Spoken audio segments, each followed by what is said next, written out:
অসমতো যে ইমান ধুনীয়া জায়গা এটা আছে মই সঁচাকৈ দেখাই নাছিলোঁ মোবাইলত দেখি আছিলোঁ কিন্তু আজিলৈকে দেখা নাই বলক আজি আপোনালোককো দেখাওঁ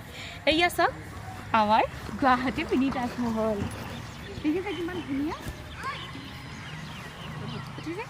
দেখাত কেনেকুৱা লাগিছে বাৰু আপোনালোকে জনাওকচোন কমেণ্টত আৰু কোনোবা যদি গৈছে আৰু তাত গৈ কেনেকুৱা আপোনালোকৰ অনুভৱ শ্বেয়াৰ কৰিব পাৰে মোৰ লগত এয়া আচলতে আছে আমাৰ গুৱাহাটী হাতীগাঁও চাৰিআলিত যিটো মিনি তাজমহল ৰূপেৰে জনাজাত সকলো মানুহ যায় চাবলৈ সঁচাকৈ দেখিবলৈ দিল্লীৰ তাজমহলটোৰ নিচিনা আকৃতি দিছে ইয়াৰ ভিতৰত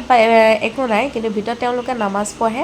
আৰু এইটো মুছলমান সম্প্ৰদায়ৰ লোকসকলৰ মছজিদ হয় কিন্তু ইমান ধুনীয়াকৈ বনাইছে ন তাকে চাবলৈ বহুত মানুহৰ ভিৰ হয় আৰু বহুত দিন মোবাইলতো দেখি আছিলোঁ আৰু যাম বুলি সময় উলিয়াব পৰা নাছিলোঁ ফাইনেলি সময় উলিয়াই গ'লোঁ সঁচাকৈ ক'বলৈ গ'লে ভালেই লাগিল তাত এটা ঠাণ্ডা পৰিৱেশ আৰু ইয়াত যাবলৈ হ'লে ভাল লাগে পিছবেলা সময়ত যাব বহুত ভাল লাগে পাৰতো মোৰতো দিল্লী যাবলৈ মোৰ ক্ষমতা এতিয়া নাই বৰ্তমান আগলৈ যদি হয় নাজানো ভগৱানৰ আশীৰ্বাদত যদি পাৰোঁ চামগৈ এদিন